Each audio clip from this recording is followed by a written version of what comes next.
Good morning, everyone. This is Lisa Juilliard from the Minnesota Alliance for Patient Safety. Welcome to our webinar, Reimagining Consent in the Age of Health Literacy. This webinar was organized collaboratively by the Minnesota Alliance for Patient Safety, the Minnesota Health Literacy Partnership, Hennepin County Medical Center, and Stratis Health. I wish that you were all in the room with us right now so that you could see that we are celebrating with balloons and candy as part of our Patient Safety Awareness Week.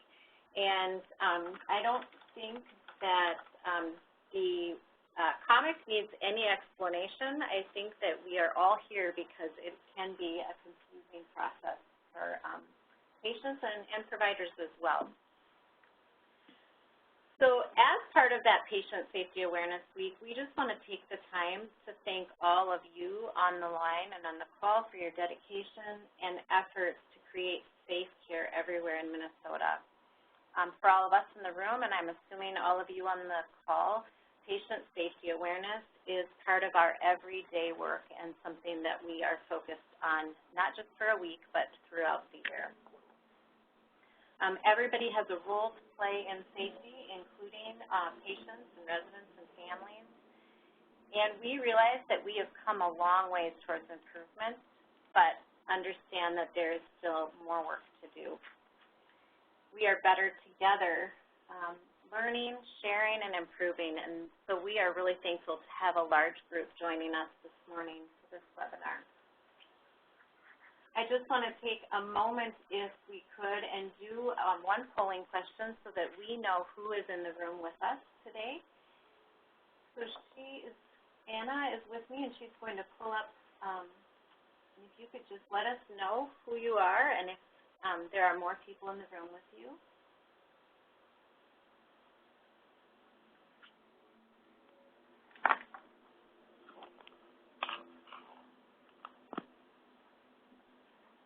So there's a little bit of a lag time. Thank you for your patience as we see who's in the room.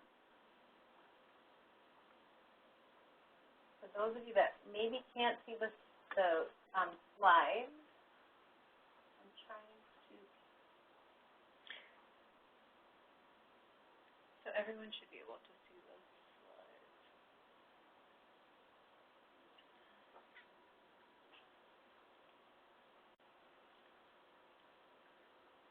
Okay, so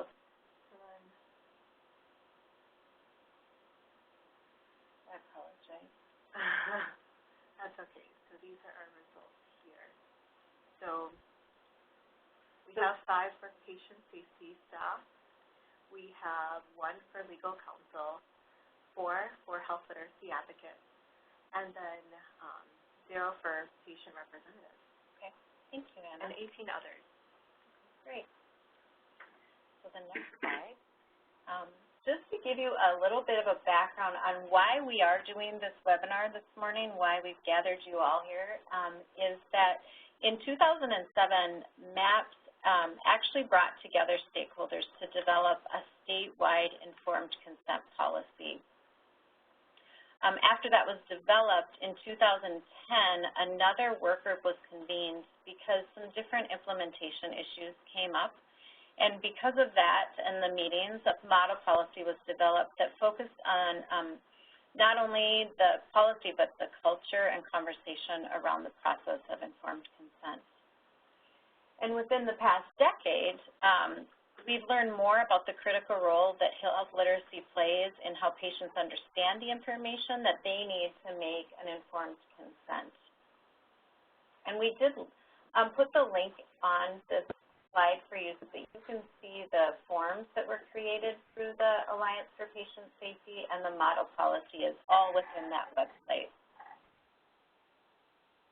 So this morning we want to go over what the best practices, we want to describe what that would look like, talk about the basic legal requirements, best practices around communicating the risk and safety information to patients with low health literacy. And we're going to talk a lot about incorporating plain language principles. And so one of the reasons that this also came up is that Hennepin County Medical Center and the Minnesota Health Literacy Partnership connected with MAPS to discuss where we were at in Minnesota with informed consent. Some of the questions we talked about is, are the current model policy and forms appropriate? And are they being used across Minnesota? As a patient representative, I had said that, you know, everywhere I went, the policy was different, the approach was different, and it was confusing to me as a patient, and so I imagined it was for other people as well. And kind of the same question that came up in 2010 is, do organizations have difficulty implementing informed consent with a patient-centered approach? And wondering if there was a need to reconvene and assess what was going on in Minnesota and if there were ways and strategies that could make it a better process. So we are going to look to you on the call for input at the end of the webinar through an eval, and are really interested in hearing from you and seeing if there is more work that could be done in Minnesota, and if there's ways that we can convene some people to talk about that and have more sessions to discuss it. We are really excited, and I'm trying really hard to just say very few words this morning to give our guests the most opportunity to give information to us. We are very, very fortunate to have Christopher Trudeau on the line with us. Chris is an associate professor at the University of Arkansas for Medical Science Center for Health Literacy. He holds a dual appointment with the Faculty of Law at the University of Arkansas Little Rock Bowen School of Law. He's an internationally recognized expert on health literacy, plain language, and the law. And he's also a member of the National Academies of Science. So we are really thrilled. He has a lot of information to share with us, and I am going to turn it over to him right now to get started. Welcome, Chris. Well, thank you so much. I appreciate you having me here, and it's really inspiring to hear what Minnesota is doing, or at least trying to implement regarding the model policies and informed consent. That is like the gold standard if you could actually get that done, because I've done a lot of consent work on research trials recently, but in the past, a lot on clinical consent. So that's kind of where I started when I got into the healthcare drafting, and it's very common to have what you just described, is that so many people, different offices are doing different things, and that's just with the forms, not necessarily with the process. So it's such a great initiative that you're trying to do this in Minnesota, and hopefully I can give you a few insights into how to do that from a process standpoint, but also from a form standpoint as well. So that's kind of my goal here today. All right, so now I believe, I'm able to advance. So I don't like to spend a lot of time talking about health literacy if I don't have to, but I don't know where everybody stands on understanding health literacy. So this is one of the slides I always like to start out with. And the animations don't work with the webinar, but normally this is an actual question. Which of the following is the best predictor of individuals' health status? And I probably wouldn't be here if it wasn't for E, with literacy skills. All of these are predictors, but the best one, according to a study, from the American Medical Association, which is cited kind of in below, it's literacy skills. So per 75% of people who reported being in poor health literacy also tested in the below basic health literacy category. And you might say, well, what does that mean if you're not familiar with the different categories? Well, the National Assessment of Adult Literacy is kind of what we in the health literacy world kind of reference when we talk about different levels of health literacy. And you can kind of see in the slide here that very few of us, 12%, are proficient in health literacy. And you can see kind of what that means, being able to define a medical term from a complex document, calculate a share of an employee's health insurance cost. Now, that's something we ask of every single person, particularly now, with the marketplaces and the exchanges and those type of things. We pretty much have to determine these type of things, but yet only a small fraction of us can do so. Now many folks fall in the intermediate level, but what's really shocking is the basic and the below basic categories are, over a third of the population, and it varies. I mean, here, now that I'm in Arkansas, I spent most of my life in Michigan, we're slightly above that 36%. I think we're at about 38.3 or something like that as of a study done a couple years ago of our folks that are in that basic or below basic health literacy category. So you're talking about, a good fraction of the population that has trouble even being able to understand simple patient education handouts, let alone the informed consent stuff that we often present to them. So some scary data that we all need to know is the following. And I usually show this kind of to my students in my drafting classes as well. But looking at the last two, now this was one of the seminal studies on this conducted in the mid-90s, basically from patients from 2 public hospitals. And the last two are really telling to me, for our purposes, I think, is that 86% of patients didn't understand the rights and responsibilities of a Medicaid application, and 60% of patients did not understand standard informed consent forms. Now that has held up throughout the years and with various studies and different populations and those type of things. The Medicaid applications are still bad. They've gotten a little bit better, but it's still a significant percentage have trouble doing what we ask them to do. So I tend to think of consent as risk communication. So this is something where a lot of people, when you say risk, what does risk mean? Does that just mean numbers? And presenting, the risk of getting a perforated bowel if you do, if you're having a colonoscopy, or what does risk mean? To me, risk communication is really all of, helping people understand the nature and seriousness of whatever they're agreeing to do. So informed consent fits right into that idea of risk communication. So it's, so this is something I tend to think about, and if you liken it to risk communication, it broadens kind of the way that we think about consent. It's not just a legal process. It's not just an ethical, or something that we should do because it's ethically correct. It's something that is essential to people's lives. And I was just telling my students this yesterday in my drafting course. We were talking about one of the assignments is to redraft a consent form that's pretty awful. And I said, this is one of the things where your words can actually impact people's lives. You can impact people's lives when we're talking about, a contract between 2 businesses. You could hurt them financially, or you can have some problems. But how about somebody's health and, and well-being? We can do that with our words. And so that's what I tend to liken it to. We're really talking about risk when we're talking about getting somebody to agree or not agree on something.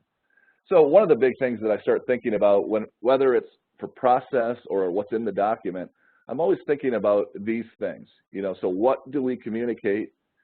How much do we communicate? And this is where, as lawyers and risk communicators and some of those with that hat on, tend to think one way, but patient advocates and nurses and the people who actually are the front lines of this communication tend to think another way. So these are sometimes tough to match up with expectations.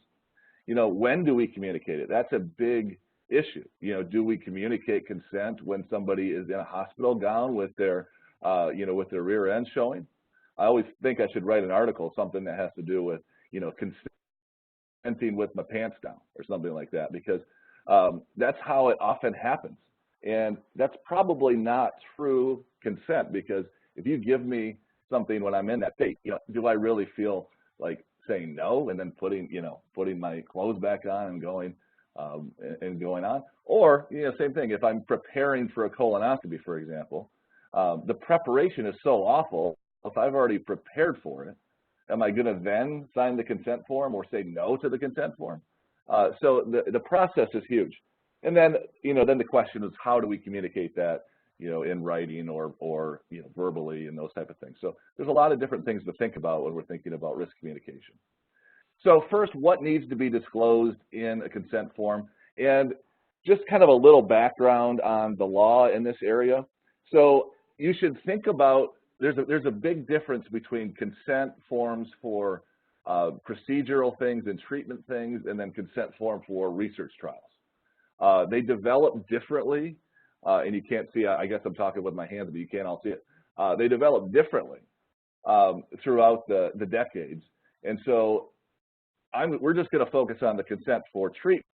here, but just realize that this type of consent developed out of the common law, which is it developed basically as things happen and people sue, and then courts in various states make decisions, and then the later courts have to follow it. And so this developed kind of organically over time, whereas the consent form in the research trials has kind of been taken over by the federal government and the common rule because of egregious acts of researchers in the past. So this one is very organic, the type of consent forms that we're talking about, and it's state by state. So some things might be different in Michigan or Arkansas than it would be in Minnesota, but they're all pretty much the same thing regarding, you have to disclose the procedure itself, the risks and benefits of the treatment, the costs and side effects of the treatment. These are things that, some of these are things that I think you should, that I think you should do. The available alternatives, and the consequences of not treating is not always a requirement, but it's something I think makes sense, and it's what patients want to know. So I think that's usually smart to put that in there. Who is or will be providing the treatment, and then any other information that's required under state law. So if you have some financial conflicts or things like that, there can be some specific consent requirements that vary from state to state. Certain states that regulate this more strictly, like California, for example, might require more specific statements for blood transfusions or something like that.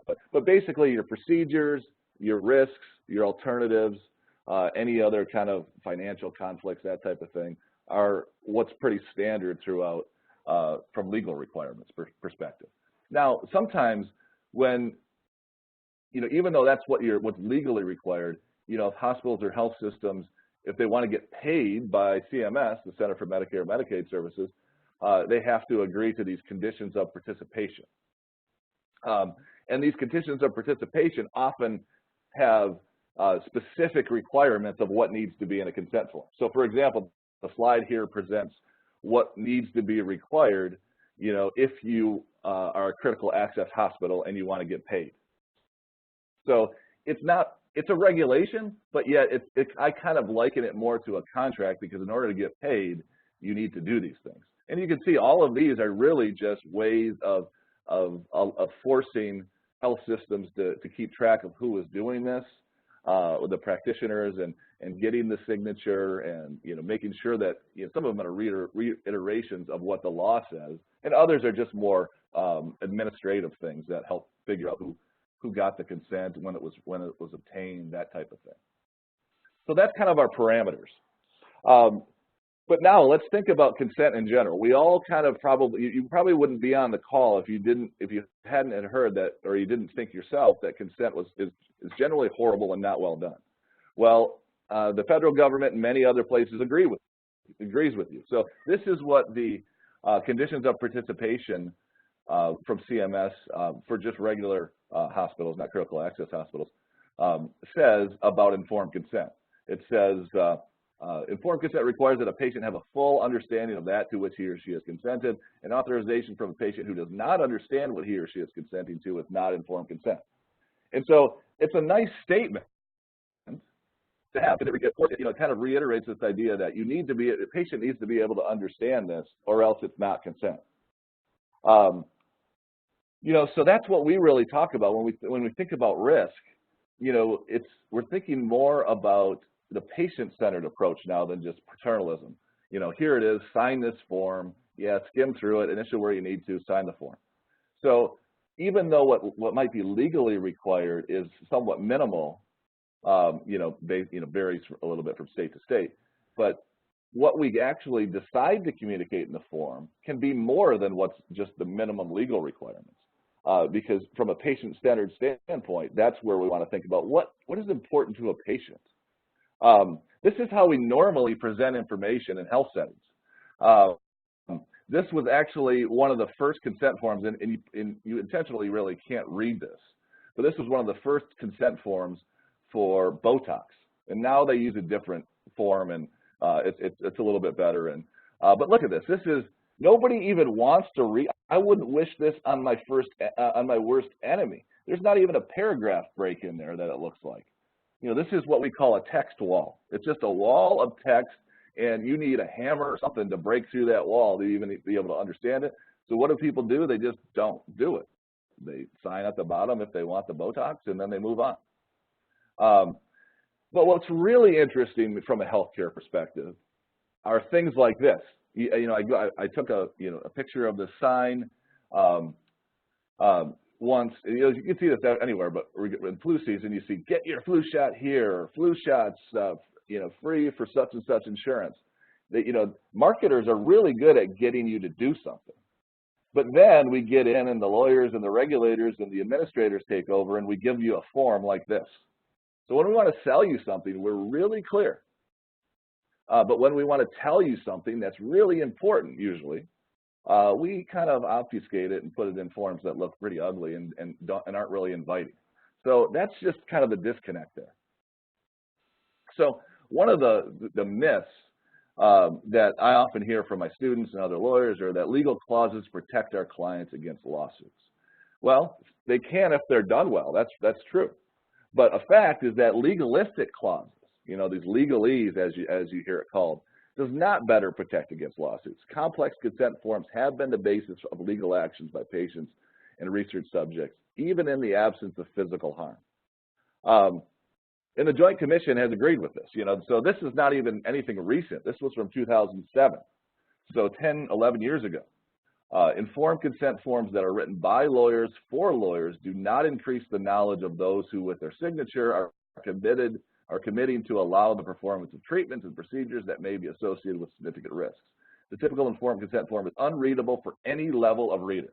So this is pretty bad when who we want to get accredited from knows that it's bad. Now, they're not necessarily enforcing this, you know, this particular clear consent policy that they're kind of, you know, iterating here, but maybe we can help them, you know, to do with that, because that's starting to help. And then the Healthcare Provider Services Organization has said this, you know, any healthcare provider who directly treats patients may be considered responsible in one way or another for educating them and ensuring that they have consented to treatment. Even when you're not legally required to obtain consent, skipping this important process can increase your odds of being sued, the amount of damages a plaintiff seeks, or both. So that's the hook for, you know, for all of the, you know, kind of the loss prevention folks and the risk communicators and or the risk managers and the lawyers on board is that what you want to do, I mean, reasonableness is the standard, right? And so, but nothing says you can't be hyper reasonable and over reasonable. And doing so can protect, you know, I mean, all you can do is create a clear consent form that patients with low health literacy are likely to understand. And if they don't read it, and if they still don't understand it, you are doing better than probably 90% of other hospitals. And so, you know, you're going to be protecting yourself through this extra blanket of health literacy. And so that's kind of the theme of today.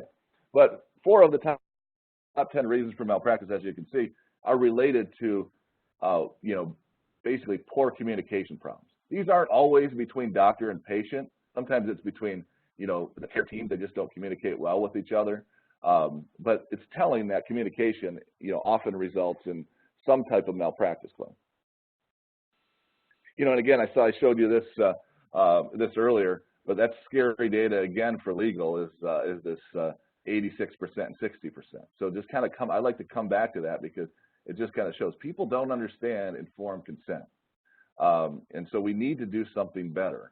And speaking of informed consent, the typical informed consent form is usually written at the 10th to 12th grade level. You can find some that are written at that 6th to 8th grade level, but it's really hard to do so at times. You'll find many more that are at the college level or at that, you know, the high school level. And even though the average reading level of adults in the U.S. falls between the 6th, 7th, 8th grade, depending on the study.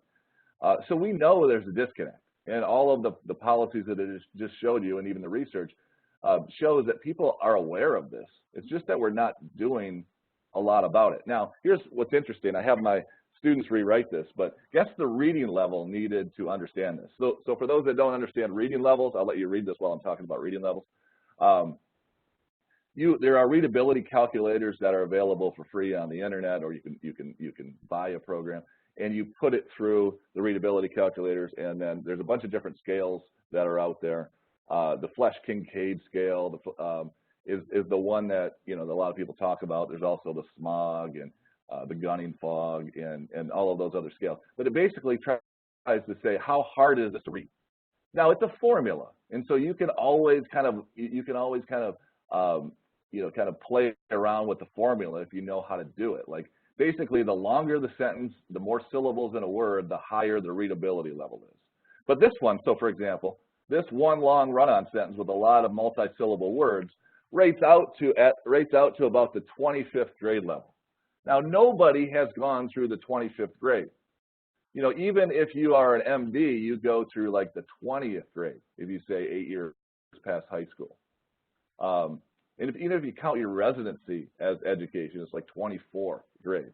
Now, that's one of the problems I have with readability calculators is we can understand this if we really want to break it down. It's not easy to do so, but the readability level kind of tells you it's way too high for the average or the low health literacy person to understand, and nobody even tries to understand that in the first place. So what happens? You just gloss over it. And if you want that procedure, you initial it or whatever, and you sign it, and then you sign at the end, and you move on. So I'll show you an informed consent form that I redrafted for a colonoscopy a little bit later in this presentation in the slides. But in order to do that, what I did was I searched the web for consent forms that are out there, and I talked to different providers that I knew, gastroenterologists, and said, give me your consent forms for colonoscopy. And a lot of them were very similar to this. I mean, I know how forms are usually written. People find a form, they alter it to fit their health system, and a lot of the language is still the same. And so I kept seeing the same language, and I could mark up almost everything on the form, but there's so many things wrong with it. What's really interesting, though, and I use this for one point, I use this for many points, but one point is really interesting, is that lawyers write these. And non-lawyers tend to think, okay, well, lawyers are going to be very careful, and everything's going to be written, and all the I's are going to be dotted, and the T's are going to be crossed. Well, look at this arrow on the bottom. Some lawyer just opened a Word document, started typing this, and was going 1, 2, 3, 4, 5. Didn't, probably had a 6 in there, but got rid of the 6 because we needed the signature line. But then wanted a physician declaration, and then Word picked up with 7. So we are not that good at, catching everything. So don't just, because it was written or validated by a lawyer, think that it's perfect. We often make mistakes, we're human, but there are so many things wrong with this. One of the things that is wrong with this is that it's just the inconsistency with the terms, but also you don't have one heading, risks, and not have headings for these other things. Digital optic instrument. So what does that mean to a patient? Does that mean a finger? Because digit, I might know the word finger means digit, so digital kind of is. Or do you think some type of camera? What does optic mean?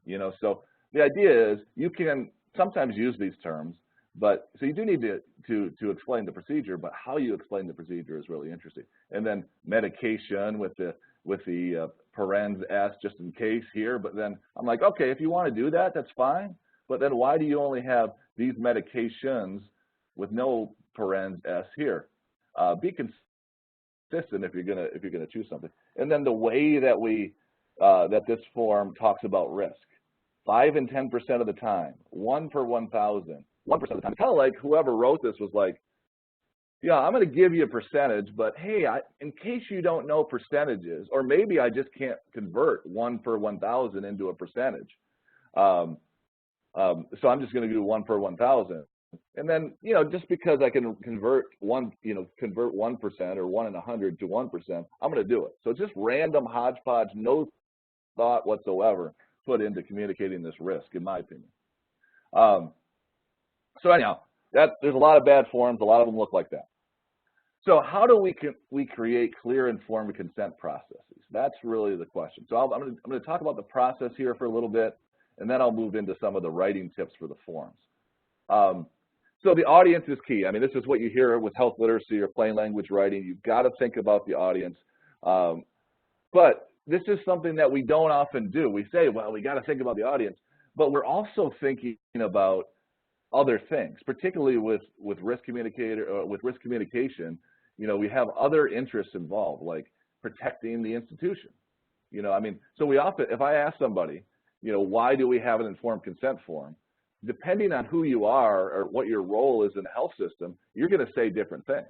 You know, if you're more patient-focused, like a nurse or a provider or something, you might be saying, you're more likely to say, I should say, you know, that we're doing this to help the patients understand what's happening to them.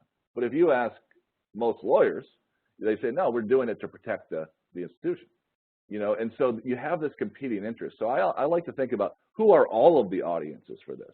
You as the, let's say, associate legal counsel or associate general counsel, you know, might be writing this and your goal is to protect the institution. That's fine. That's one of your audiences, but your other audience should be the patients, right? And so, you know, so I'm not going to click on this video, but there's a link to a video that talks, you know, more about this stuff. You know, this one I believe is a poet who talks about, you know, from overseas, from the UK, that has a nice kind of poetic poem about, you know, give me information that we can use, that's clear, that doesn't have gobbledygook. So it's kind of an interesting one, you know, in your time, if you want to watch it. I think it's a couple minutes. So what are the barriers to understanding? So who's the audience? And then you start thinking about what are the barriers to understanding? You know, patients getting health care may be worried, stressed, or concerned, have trouble reading and processing, have little to no experience using healthcare and the health insurance. So think the first couple I tend to think, the first one, worried, stressed, concerned, is what I kind of call situational health literacy. So I may be health literate in most regards, but not if you just tell me I have cancer, or not if I'm in a hospital gown. So the situation can help reduce my ability to process and understand and obtain information. And then, you know, the latter two might have to, you know, might be more something that I have all the time, you know, or that the patient has all the time. But there's situational factors as well. And so I always think about the audience, and then I think about the purpose. You know, so the purpose is for your audiences. You know, so the purpose of the document for the healthcare system, again, might be proof, right? You know, so if you think about the purpose of informed consent for doctors, you know, to help the doctor give the patient the information they need to make an informed choice about whether to get this procedure. The patients, maybe that's the same thing, but lawyers, it might not be. It might just be more proof should we get sued. So the purposes are sometimes different, and I try and you know, think about those varied purposes as I'm creating the process and then ultimately the document. But lawyers don't often get the many purposes. Now, this was given to me by a friend at not any of the hospitals in Minnesota, and it was used with permission as long as I redacted things. But this was an email string. So a patient ed group at the hospital was kind of in charge or at least had a role in reviewing consent forms. And this was part of an email from one of the counsel. I don't understand why consent forms go to the patient ed group. This consent form is a document that is required for legal and regulatory purposes. It's not meant to be so much an education document. Rather, it's there to memorialize any education that went on. If we want some sort of education document, I think it's appropriate for the patient education group to be involved, and think they should be. But a consent is a legal document that uses particular language because it has to. I'm not sure how consent forms started going to the PEG, but we should revisit that. Now, I'm about ready to bang my head against my table right now after reading that, because there's one thing I agree with, is that it's not meant to be, you know, so it's there to memorialize any education that went on. I think that actually is a good purpose for a consent form, to memorialize the education, but too often there's not patient education that goes on. That's the process part of this. That's where I like to think about consent, is not just some document you sign, but it's actually the culmination of this educational experience. And too often you don't have the educational experience planned out, so it's haphazard and random depending on what organization you're at. Some do it well and actually, you know, might have videos or clear patient handouts that you send them over the patient portal or in print. and then this is kind of the memorialization of that. So because those processes are random, I like to think of consent forms not only as this proof, but also as my last chance to educate you, patient, on this. And so that's really, so I think it's wrong to say it's not an education document. It is our last ditch effort to educate you, should we have not done so through our other documents. So to make something patient-centered, what do patients want or need or, to truly understand consent? So, you know, how long will the procedure last? I mean, what matters to patients? What will I be expected to do? You know, not only to prepare for the procedure, but after the procedure as well. You know, what are the chances this treatment will help me get better? We often talk about risk. What's the risk of, you know, getting a perforated bowel? But we don't often say what the chances this treatment will help you get better. Sometimes it's just we don't know. We think it will, but we don't know. But that's what patients are thinking about. What happens if something goes wrong? You know, will my insurance cover it? You know, what are the possible complications? We tend to cover that, but the patients are concerned about it. And who do I call if I have more questions? So these are what patients tend to care about. But if you think about what the legal requirements were, some of them match up, but others don't. So with this information, you know, once you kind of think about purpose, audience, and you talk to people and you figure out what they want, you can design the consent process, you know, which include all interactions and materials that patients will receive. You know, so think about whatever it is. If I'm creating, again, a consent process for colonoscopy, you know, I kind of envision it like this. At some point, the patient and provider discuss the need for the colonoscopy. Well, you know, Bob, you're 50, so it's about time we have a colonoscopy, or you have a family history, you know, Jim, so we probably should get a colonoscopy here, and, you know, this is what this entails, and here's an educational packet, you know, talking about this, or we're going to send you a link on our patient portal, you know, that kind of explains the colonoscopy. And by the way, here's the consent form, because we want you to look it over before you start prepping for this procedure. Because once you prep for the procedure, you're probably going to want to sign the consent form, because that's not an easy task. And then the patient goes to the appointment, they have the consent form, but if they forget it, then you got another one, at least you gave it to them. And then the patient and provider further discuss the consent form using teachback, and then it's signed, you know, hopefully before anesthetics. So you try and, you know, kind of figure out or normalize the process, so that way it's routine for that particular procedure. And next, you create your consent form, you know, and any other educational materials you are producing in-house. And so there's a lot of things to think about. And some of this I'll break down in later slides, but I just kind of wanted to give you like one slide that kind of breaks out how I tend to think about things. I think about the content itself, and I think about the design strategy.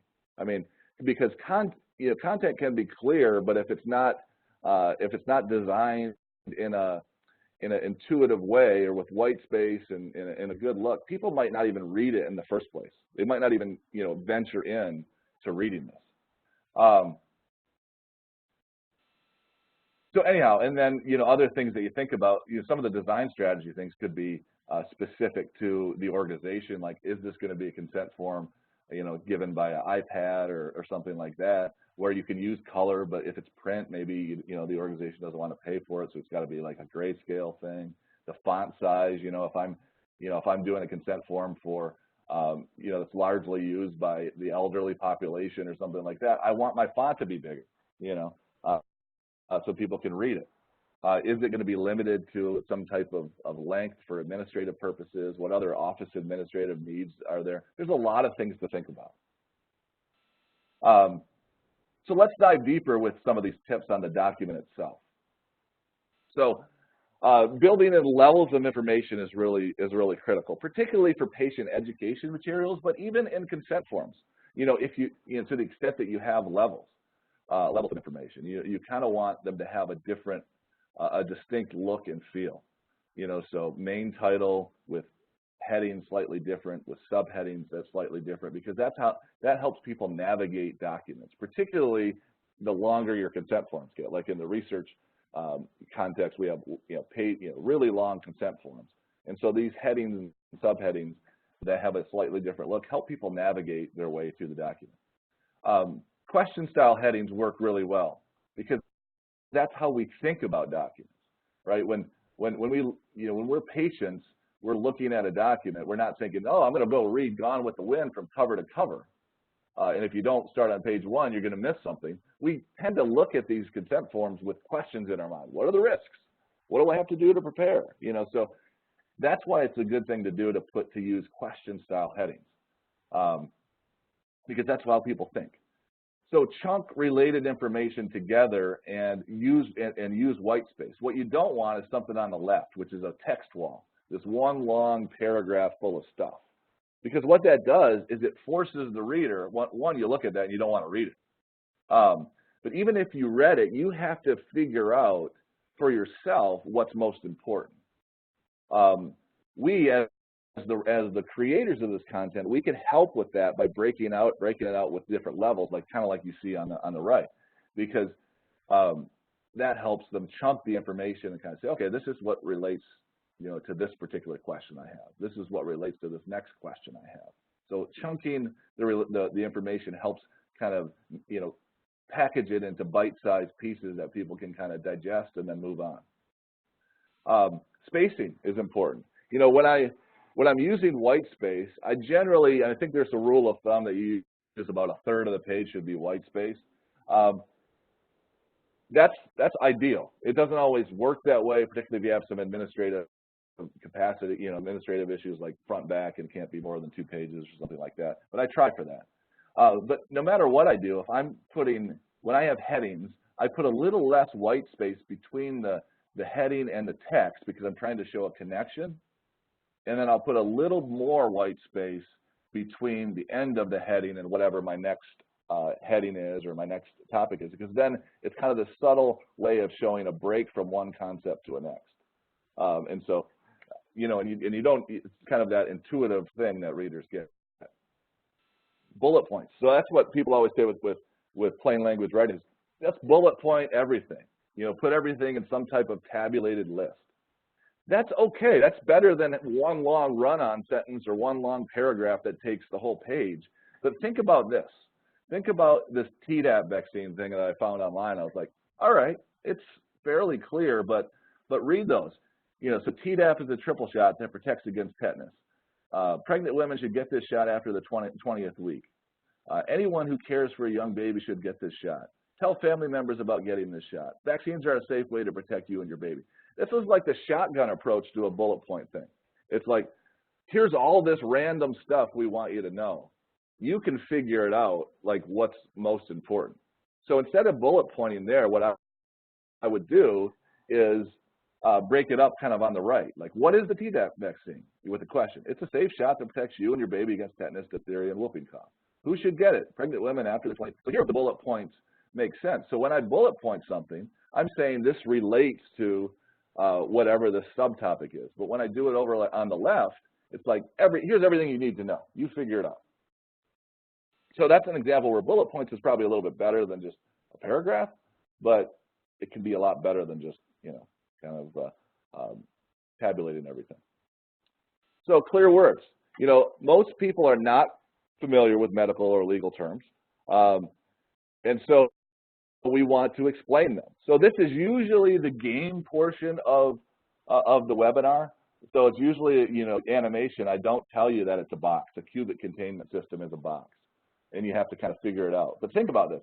This application elimination device, when I ask that, some people say whiteout. But I was actually, when I was creating the eraser. And with follicle redistribution mechanism, some people say a brush. I was thinking a comb. But that's the difference, is that when we are, we tend to think when we use these larger terms that we're being more specific. But in fact, we're being less specific here. A comb engenders this picture. Everybody knows what a comb is. But a follicle redistribution mechanism might be, could mean 3 or 4 different things. A vermin de-infestation apparatus. That could be a mouse trap, or it could be a fly swatter, or it could be any other number of things. So sometimes the clearer term is actually more specific and precise, which is contrary to what a lot of people think. And then my favorite one, horizontal tranquility terminal. We may hopefully be, taking a nap later, and that's what we would do. So that's one of the things I'll do is when I'm looking at a document that's there, I go and I circle or I underline or whatever, highlight all of the words that might be complicated to somebody. And when I get something like this where I'm highlighting all of these words, I'm like, I better start over. Because it's hard to just, if there's 3 or 4 words that you just should simplify, I can sometimes just keep with what's there and just kind of make things a little bit more simpler. The word choice could make a difference. But when I see something like this, I'm like, I better start over and just figure out how I can do this. And I replace the jargon or the medical legal terms with words that are familiar, and so risk and chances, complications, frequency, how often. Words that people are likely to have heard. That's the big thing, is I want to use high frequency words rather than low frequency words. So that's something that is a linguistics concept, high frequency words. Words that people hear in their everyday life. What have they likely been exposed to? They're likely to be able to understand that, but not these words that don't often come up. Terms that you feel like you can't get rid of. These legal terms of art or these medical terms of art, like how do you write a colonoscopy consent form without using the word colonoscopy? You really can't do it. So instead, define what it means. Consent means, I could say agree to have or agree to be part of, but if I feel like I need to use consent in a consent form, by all means do that, but just make sure that it's, that people understand what that means. I'm not suggesting you have to take out every term, but just explain the ones that you feel like you must use. And design. So clear headings, I mentioned using the question format, that's important. Speak in the voice of the reader, so it kind of reads like it feels less like reading a book if it's something that kind of talks to, to what the reader is thinking about in the first place. So a small font, long paragraphs keep the document short. Well, that's a myth. Length is a minor factor in designing clear health literate documents. But I would rather have a longer document that has more white space and it's larger, has pictures, larger font, has pictures, rather than a short document. Now, there is some level to this. Like if you have an 8-page document, you can make it 2 pages. Everybody's going to want that. But if you're talking about a 2-page document that might go to 3 pages, other than the administrative problem of having a staple, if it's in print, that's pretty reasonable. White space. I mean, this was a form I found online. I'm like, oh my gosh, there's not even any white space between this. I don't even want to start reading this. So this is, so again, you see something with very little white space. Nobody even wants to start reading it, regardless of what the words actually say. It just doesn't look good. Making text easy to read, all caps, it's hard. I mean, so again, outside of our health world, but in kind of the English and the literacy and the linguistics world, it's harder for people to read all caps. People tend to, because the mixture of all caps and small caps and basically draws the eye in. So the question is, well, I should all caps things because then it will draw attention to it. If used sparingly, I think this is okay, but there's other ways of highlighting things. Like if I only want, if somebody only wants you to use all caps for the heading, that's fine. It's not a big deal. But if I start getting into all caps sentences like this, people are going to read over it. So some bonus tips when we get into numbers. I'll just go through these, a little quickly and show you the form. But our numeracy skills are tested daily. So think about the one on the left. That actually took a picture of this. Tap the bottle until all powder flows freely. Add approximately 2/3 of total water for reconstitution. What in the heck does that mean, reconstitution? I've heard of the U.S. Constitution. And what you're supposed to do is put water in the bottle itself with the augmentant already in it. But I'm sure people will put it into some other bottle and then put water in there. So that's not clear from that. For a total of 67 milliliters, because I know intuitively what 67 milliliters is. Everybody knows that, sure. I mean, that's great. But then my wife got this from a discharge summary at an ophthalmologist. This was probably 3 or 4 years ago now. But look at the top one. Instill 1 drop by ophthalmic route. 2 times daily. What in the heck is that? How many people are going to know ophthalmic rule? But then what's interesting is right in that form, the next one, and still it's spelled wrong, by the way, on this next one, and it's capitalized for some reason, and still 1 drop to the right eye once daily. And then the next one is different because we're going to use 1, the numeral 1 for 1 drop, but we're going to spell out twice. So I'm like, wow, you know, so there's a myth that what we create and what is created in patient ed material and what's created in patient portals is precise. We're humans, we make mistakes, but you give somebody this an ophthalmic row. Come on, who's going to know that? Here's a pop quiz on numeracy, which is, it's been around a while, so some of you in the research world may have heard this or seen this.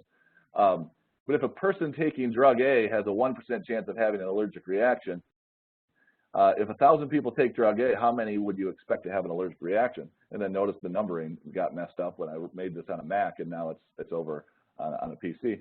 A person taking drug B has a 1 in 1,000 chance of an allergic reaction. What percent of people taking drug B will have an allergic reaction? And imagine that I flip a coin 1,000 times. What is your best guess about how many times the coin would come up heads in 1,000 flips? All right, here's the answers.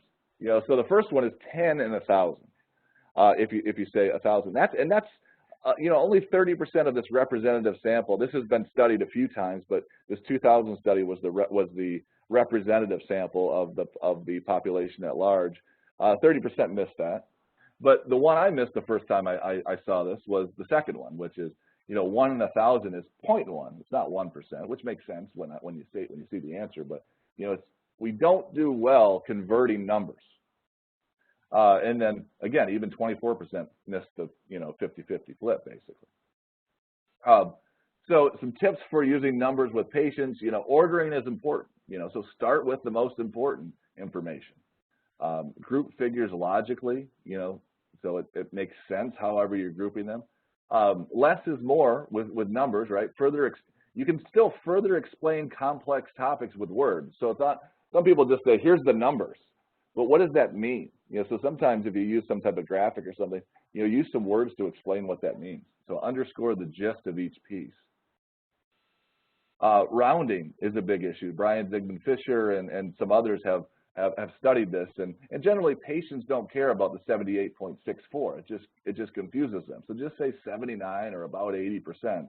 Now this flies in the face of some researchers and lawyers, like we need to be specific. And so it's like, well, here's the research suggesting that it really is lost on patients. You know, so if somebody really pushes back on the decimals, yeah, I think I'm okay with it. But you know, give me these other changes. You know, particularly with fractions.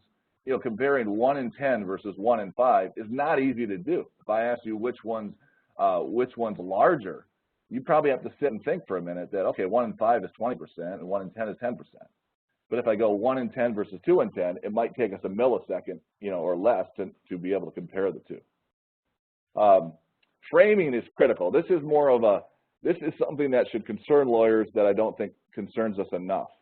But framing allows us to subtly influence decision making. So if we're favorable to some treatment, we'll say something like this: with the lambda treatment, you have a 90% chance of survival. And people are like, oh yeah, that's great.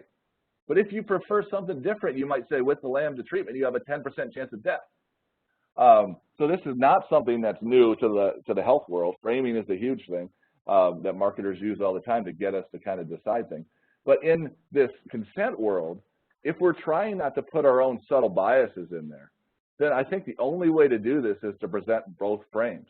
Because if I decide to put one first or you know, the one I decide to put first might be, you know, kind of leading somebody down that road. So I just present both. You know, with the lambda treatment, you have a 90% chance of survival. That means there's a 10% chance of death.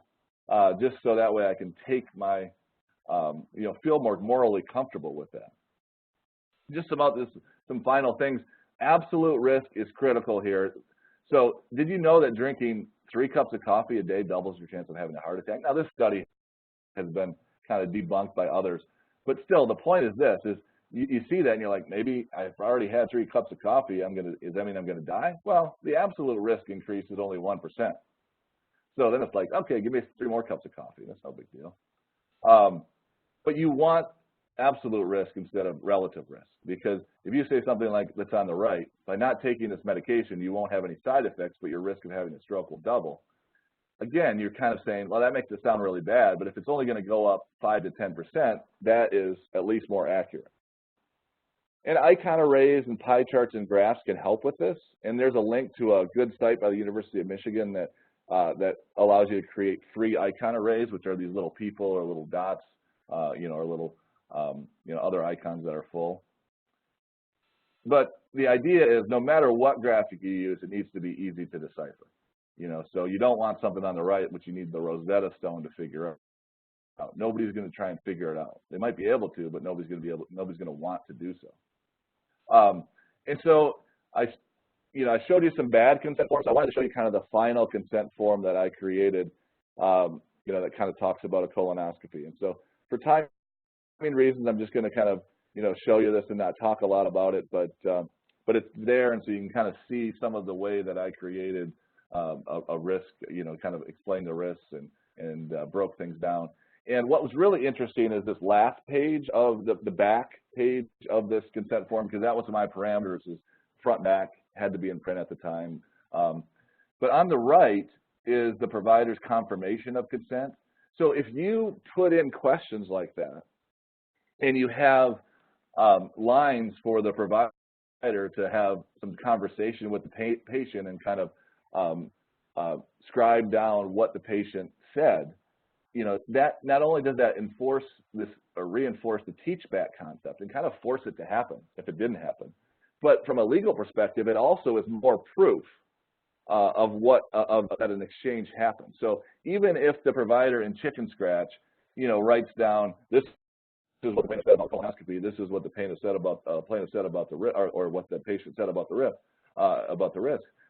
If should the provider get sued for whatever reason, you can pull this out. Not only do you just have these initials in the signature, but you also have, you can also get the provider on the stand and say, well, what was this conversation? And he or she's not going to be able to remember, but the notes will help. So this is good to not only force a teach back moment, but also to kind of have more proof. So it really covers both bases.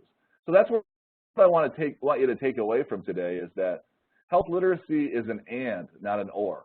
The law and health literacy are not mutually exclusive. They complement each other well, and you just have to know what to think about in order to do so. So now we have a few minutes left. I don't know if there's any questions, but I'm happy to answer questions if there are any. Thank you so much, Chris. This is Lisa, and I think the way we're going to do it is we're going to put some polling questions up to be answered so that we understand if there's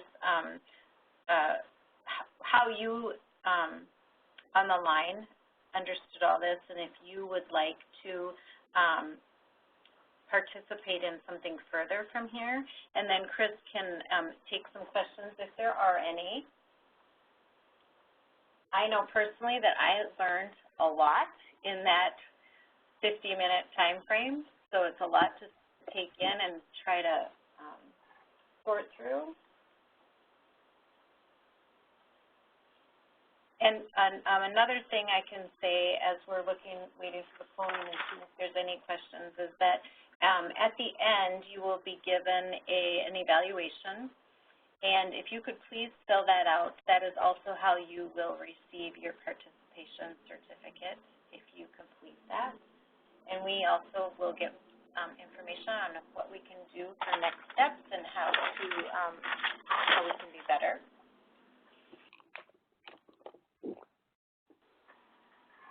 And these slides will be made available, I think, right? Just so they can have them, because I know there's a lot of information that I shared, but my goal with creating the slides was that you would have this to take away, so that way if you only got a few things now and you can pick up a few things later, then there'll be even more understanding. So I'm looking at the polling so far, and it does look like people have some issues maybe with their consent processes, and it could be improved a little bit. Let me see this. second, or the second poll? Did we do that yet? No, so we're about to open this. So we're opening up the second poll for you right now.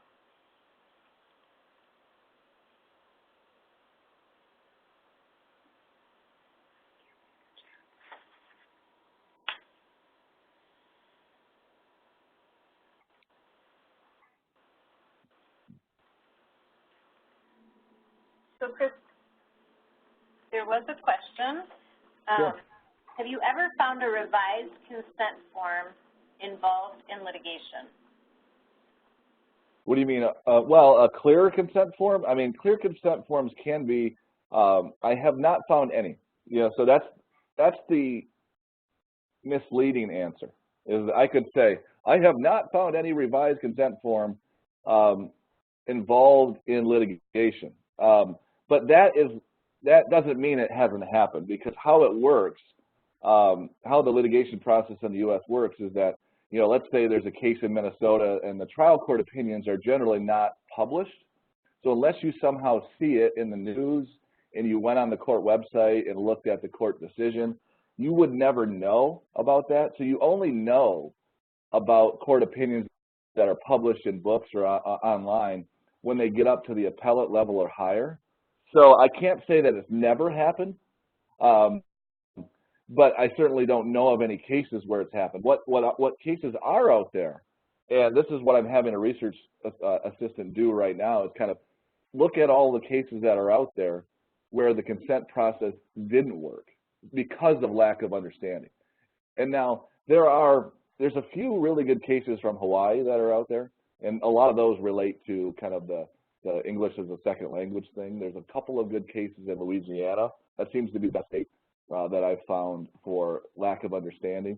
But otherwise, they're kind of hit or miss. And again, part of the reason for that is that you don't always get up to that appellate level where the cases are then published and they're easy to find. So the only other way I hear about things is through, you know, social media, or if I'm somehow on, you know, on the internet. I hear some news article about some case, and then I follow the link, and then I, you know, kind of go to the court's website. So it's a little harder to track that, unfortunately. That's my long answer to your short question. Thank you so much, Chris, for answering that question. And it looks like just on the polling that people are really interested in a collaborative effort to make informed consent processes more patient-centered here in Minnesota. And so we will be kind of looking through the evals and coming up with some next steps, and we'll send out an email to all the people that are registered for this webinar, and you can look forward to that. We can also send in that email ways that you could submit questions if you have something that you think about later after digesting all of this information and looking through the slides.